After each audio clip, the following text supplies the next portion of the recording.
And we're back. You're listening to Live from the Heartland, WLUW 88.7. This is Lisa Smith. And today is all about filmmakers, indie filmmakers, not your mainstream Cineplex kind of films. And we have a very,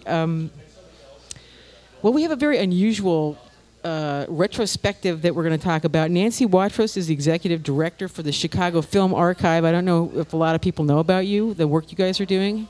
But I hope so. Good morning, Nancy. Good morning. I guess my first question is, you've got a retrospective that's screening at Gene Siskel, and it's called Howard Alk, A Life on the Edge. And I'm embarrassed to say I'd never heard of Howard Alk, and but from what I hear, he was like a brilliant iconoclast. He knew Elaine May and Mike Nichols way back when at the University of Chicago during its comedy improv days in the 50s. But he did a lot of things.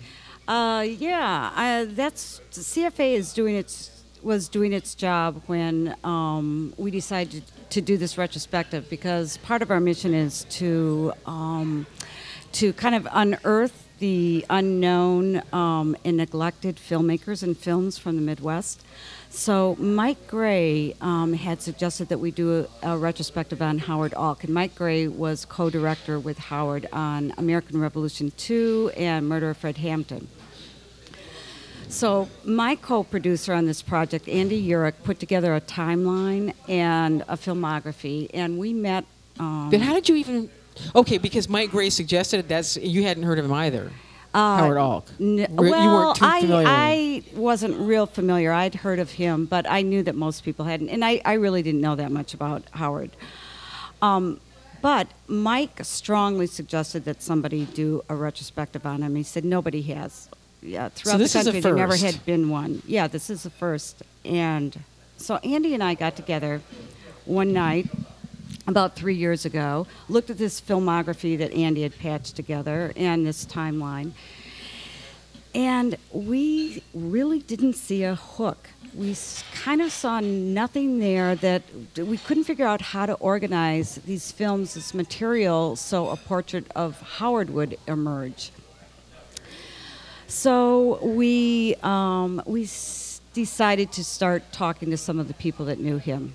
And once we did that, it was incredible how passionate and how endless these people could talk about Howard. We talked to Paul Sills from Second City. Well, let's just back up a little bit and let's kind of do a brief bio of Howard Alk, because, okay, you said he started at he really was brilliant. He went to the University of Chicago at the age of 14? Yes. He was born in Northbrook in 1930. And I don't know a lot about his childhood, but he at 14, he went to the University of Chicago. And he's a pretty precocious little devil. I guess so. You could say that. And that's what everybody says, that he was like incredibly smart. He was a very creative mind, really with it at that time. So, awesome company to be in. But then he was also the co-founder of Second City Improv. Yes, and with Bernie Solins and Paul Sills. And about 1959. When did they do that? 1959. Yeah. I didn't know Second City went back that far. That's quite an illustrious... and before that, and that came out of University of Chicago. Right. There was the Compass Players, and before that, Playwrights Theater, which were people brainiacs out of University of Chicago. Elaine Mays, Mike Nichols came out of that. And Howard was part of that as well. But he went off in the early to mid-50s and was doing some filmmaking. And he also worked with Al Grossman at The Bear. I'm sorry. Now, what's The Bear? The Bear was a folk club that Howard owned.